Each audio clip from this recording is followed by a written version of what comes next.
In the present review video, we will take a look at Orson Scott Card's fourth installment of his Shadow saga, namely the novel Shadow of the Giant.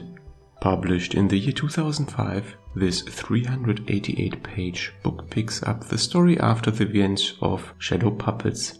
As mentioned in the previous review video, Shadow of the Giant shares a lot of its properties related to the semi-objective figures of merit with Shadow of the Hegemon and the aforementioned Shadow Puppets, the second and third book of the series, respectively.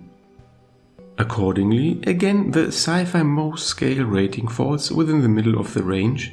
On the one hand, the various plots on Earth do not really exhibit any of the qualities related to a futuristic setting at the end of the 22nd century. On the other hand, the efforts to colonize other worlds are more pronounced in this installment than the other two mentioned books.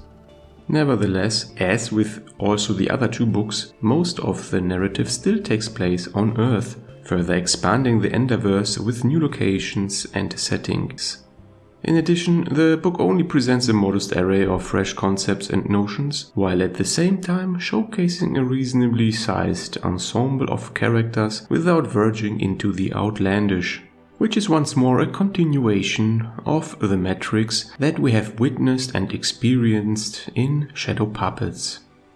Shadow of the Giant was nominated for the Locus Award for Best Science Fiction in the year 2005. Likewise, it secured a combined audience score of 4.1 out of 5 stars, based on tens of thousands of reviews from the usual aggregator sites.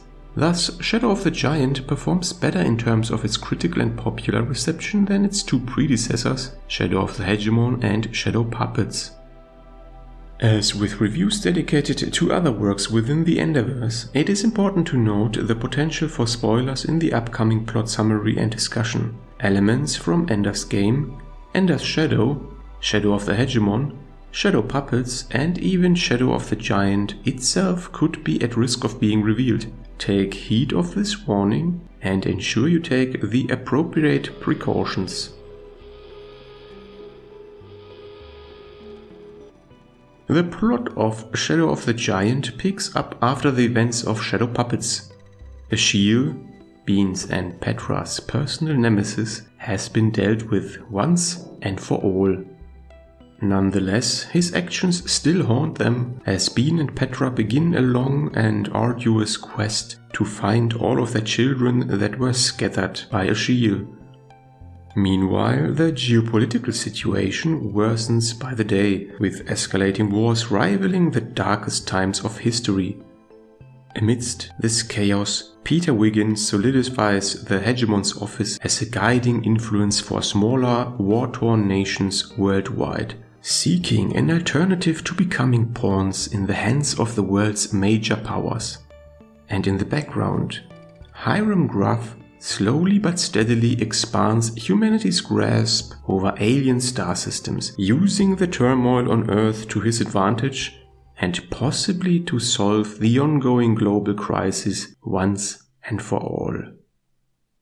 As you can already deduce from this brief synopsis, the global backstabbing between nations such as China, India, Russia, and the Muslim Caliphate goes on. However, former Battle School graduates have now become the most important assets and central decision makers for the warring nations. In my view, this geopolitical subplot was already worn out during Shadow Puppets, but it still takes up substantial amounts of real estate in Shadow of the Giant. In contrast, once more, Bean's and Petra's plot really shine in this installment of the series, as it is a very personal story related to their relationship, one's own physical limitations, and the extent to which one should and would go to save their loved ones, even at the cost of excruciating emotional pain. Moreover, Hiram Gruff's solution to the global chaos, coupled with Peter's efforts as Hegemon to unite the nations of Earth, was surprisingly entertaining to read, in my view. Thus, the ending of the global game of Risk that we witnessed throughout the Shadow series comes to a somewhat satisfying conclusion. Overall, Orson Scott Card with Shadow of the Giant was able to elevate the decreasing quality of the Shadow series that we started to witness. He achieved this mainly thanks to a very personal and even moving subplot related to Bean, Petra, and their children, as well as a reasonably well thought out bridge to the events of Ender in Exile and eventually Speaker for the Dead. Thus, the majority of plot lines are tidily finished, and it also helps that there were no attempts at a mustache-twirling villain.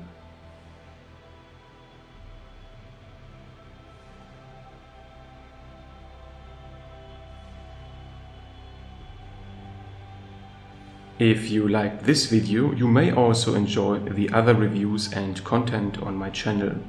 Feel free to leave a comment if you want to discuss the novels or if you want to suggest other books that I should review in the future. Please consider upvoting and subscribing, it is much appreciated. Thank you for watching and until next time.